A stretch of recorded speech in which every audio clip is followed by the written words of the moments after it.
يا هلا فيكم. قصتنا لليوم عن وحدة عاشت عمرين، وبين هالعمرين رصاصتين في الرأس. زينب الضاحي، الممثلة العراقية اللي كانت في يوم من الأيام فنانة معروفة على الشاشة الكويتية، وبعدين تحولت من بنت البلد اللي يحبها الكل إلى أشهر جاسوسة في تاريخ الغزو العراقي للكويت. مع السلامة، هاني بالعافية عليكم. السالفة بدت في عام 1948 في حي فقير بالبصرة في العراق.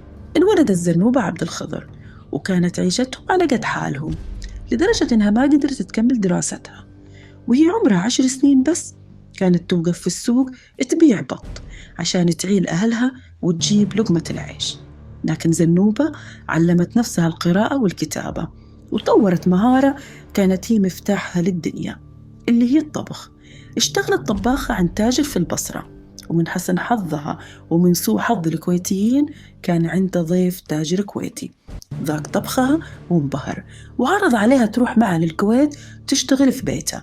وزنوبة طبعا ما صدقت خبر، وشالت أغراضها وراحت تدور عن أحلامها في أرض الخير. حجك ميت، وإذا مقصرين بشي ترى من العين هاي قبل هاي. في الستينات انتقلت زنوبة للعمل في فندق كبير بالكويت، وهناك شافها العملاق عبد الحسين عبد الرضا رحمة الله عليه، وشاف إنها وجه يصلح للتلفزيون.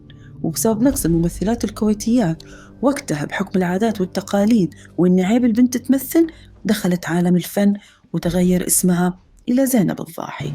وللمعلومية، الضاحي ولقبها. الضاحي اسم لعائلة كبيرة معروفة في الكويت، وزينب ما لها علاقة فيهم لا من قريب ولا من بعيد، مجرد اسم فني بس خذته عشان الناس تعتقد إنها كويتية. بعدين صارت زينب وجه مألوف، تمثل وتغني وصوتها يملى الإذاعة، وتزوجت من ملحن كويتي وبعدها عراقي، وجابت منه 5 عيال. كانت تعتبر كويتية قلبا وقالبا، واشتغلت حتى في وزارة الإعلام، يعني بالعربي الكويت عطتها كل شيء. أحمد حبيبي يد وراي من البحرين لهني، مشتاق وايد، واي جبرك الشوق وانا بعد جبرني.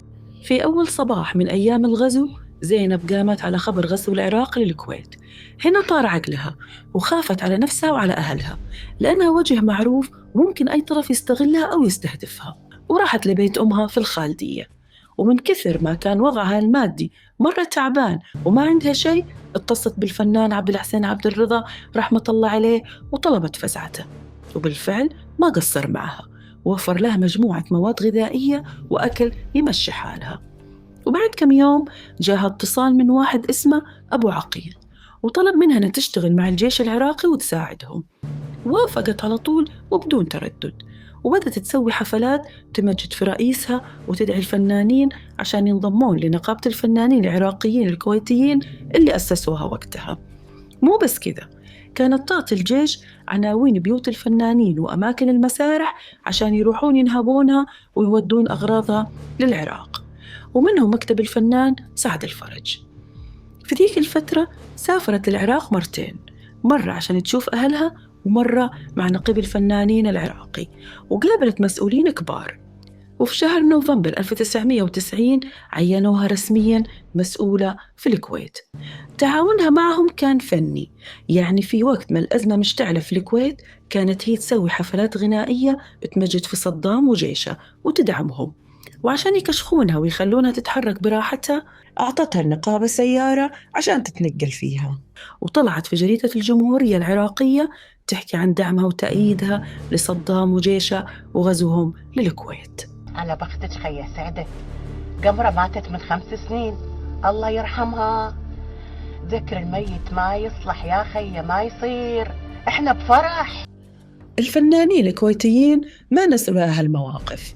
الفنانة حياة الفهد الله يشفيها ويطول في عمرها قالت: زينب كانت مرشدة للنظام وتدلهم على أماكننا.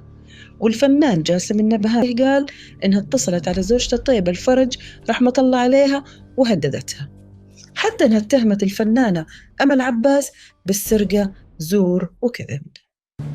سيئة الذكر زينب الضاحي طاردتني وايد. كمان الفنان عبد الرحمن العقل انصدم منها، يقول دقت علي وقالت تعال الحين المسرح العربي بتقابل قيادات عراقية، وإذا ما جيت برسل لك سيارة تجيبك سحب. تخيلوا كل هذا بسبب إنها تبي الفنانين الكويتيين يطلعون بالتلفزيون ويأيدون الغزو ضد وطنهم. إذا ما جيت والله لا دز لك الكارد ويسحبك. يوم 26 فبراير 1991 أول يوم التحرير انقبض عليها هي وولدها علاء في السالمية ودوهم للمخفر، وبعدها استلمتها المقاومة الكويتية وخذوها للصحراء وقرروا يعدمونها. أطلقوا عليها رصاصتين في راسها وراحوا، لكن تخيلوا ما ماتت.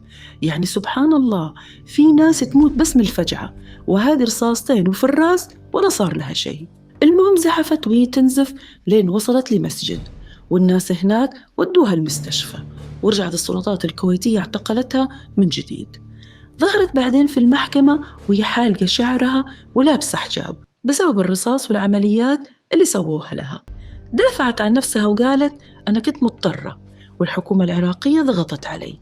طبعا المحكمة ما اقتنعت بكلامها وحكموا عليها بالمؤبد، وتخفف بعدين الحكم ل15 سنة. وهي داخل السجن كانت تقول أنا أسيرة حرب، ومثل ما الكويت تبي أسراها أنا بعد أسيرة.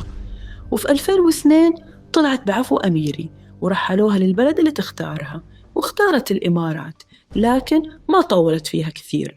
رجعت بعدها للعراق وحاولت تطلب حقوقها المادية من القيادة العراقية بحكم أنها ساعدتهم أيام الغزو، لكن ما حد عطاها وجه بسبب احتلال العراق وسقوط النظام، فما حد فاضي لها. وسبب وضع البلد وظروفها الصعبة سافرت لسوريا، وهناك نفس الشيء عانت من الظروف المادية، حتى أن الفنانة العراقية ميس كمر تقول شافتها في شوارع سوريا وهي هزيلة ومعها طفلة صغيرة جالسة تتسول. لكن زينب نفت هالشيء وقالت صحيح أن ظروفي طايحة مرة، لكن مو لدرجة التسول. بعدين وسبب الثورة السورية اضطرت تطلع من سوريا للأردن. أرجوكم يلا طلعوا من هنا، طلعوا. الصراحة أنا أستحي إني أنا أقابل زوجي وأسلم عليه وواحد يباوعني يطالع لي، ما أقدر. أيوة. قصة زينب الضاحي درس لكل واحد يبيع اللي أكرمه. الخيانة يمكن تعيشك يوم ملك، لكن تموتك 1000 سنة ذليل. وفي النهاية تبقى الكويت أكبر من أي شخص، دولة مرت بأزمة ما كانت سهلة وطلعت منها مرفوعة الرأس. دعوتنا اليوم أن الله يحفظ الكويت والخليج، ويحفظ كل بلد عربي من كل من يفكر يمسه بسوء أو يستغله أو يعبث بأمنه وأهله. وفي الختام، إذا عجبكم الفيديو لا تنسوا دعمه بالاشتراك واللايك. يعطيكم العافية، في أمان الله.